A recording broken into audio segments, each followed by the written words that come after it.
Thank you, Mr. Chairman, and I'd first like to thank the witnesses for being here today and for your testimony on what is surely a very important topic. When we think about global warming, there are risks and there are certainties. Let's talk first about the certainties. By burning fossil fuels, humans are releasing carbon into the atmosphere that would have otherwise remained locked away. This process creates carbon dioxide, a greenhouse gas, that traps heat that otherwise would have been radiated off into space. We know that by the law of conservation of energy, that additional heat can't just magically disappear. Instead, it causes our planet to get warmer. What else is certain?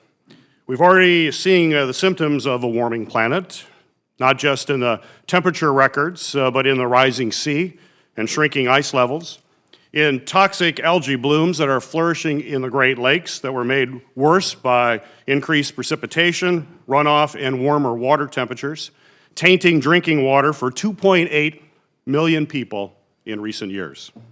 All of that is certain. Now let's talk about the risk.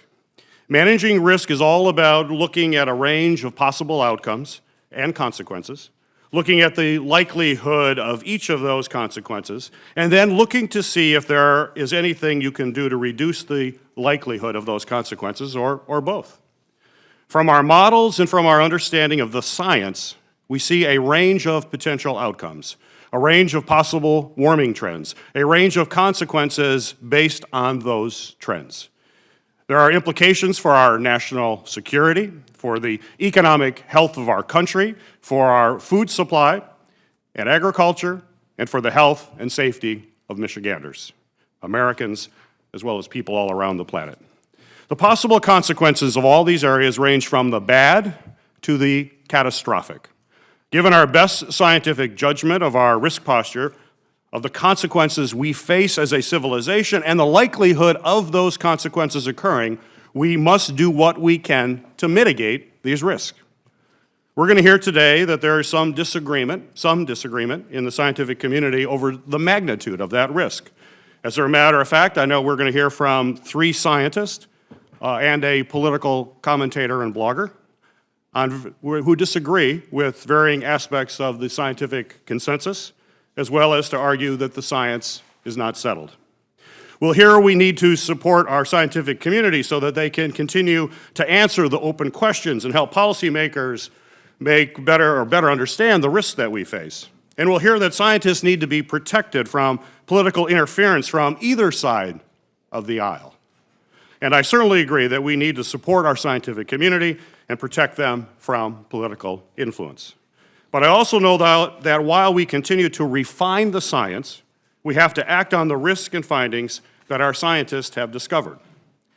I would like to introduce into the record statements and letters from various science professional organizations representing tens of thousands of scientists, including the American Association for the Advancement of Science, the American Chemical Society, the American Geophysical Union, the American Meteorological Society, the American Society for Agronomy, Crop Science Society of America, Soil Science Society of America, the American Statistical Association, the Ecological Society of America, the American Institute of Biological Sciences, and the Geological Society of America. It is the position of these organizations and that the evidence is overwhelming that the Earth is warming, global warming is real, and that human activity is the primary contributor. I'd like unanimous consent, Mr. Chairman, to enter these statements into the record. Without objection. Thank you. We know that there will always be more to learn. We will undoubtedly find more down the road, that there's more to discover about what we don't know. And that's really the beautiful thing about science. We always have more to learn. But knowing that there is more to learn should not stop us from acting on what we know now. We must discuss and determine what actions we need to take to limit the serious risk that we face. And there are many things that we can do that are not just good for the environment, but are good for the economy. Investments in clean energy create good-paying jobs and help us produce the energy we need right here in the United States. For example, Michigan is home to more than 220 wind and solar companies, representing tens of thousands of jobs. The growth in Michigan's clean energy sector can be attributed in part to the state's renewable electricity standard, which requires 10% of the state's energy to come from renewables. But there's a lot of room to grow. If industry sourced its parts from local manufacturers, renewable energy could support over 20,000 Michigan jobs in manufacturing alone by 2020. What's more, expanding Michigan's renewable electricity standard from 10% to over 30% by 2030 would generate more than $9 billion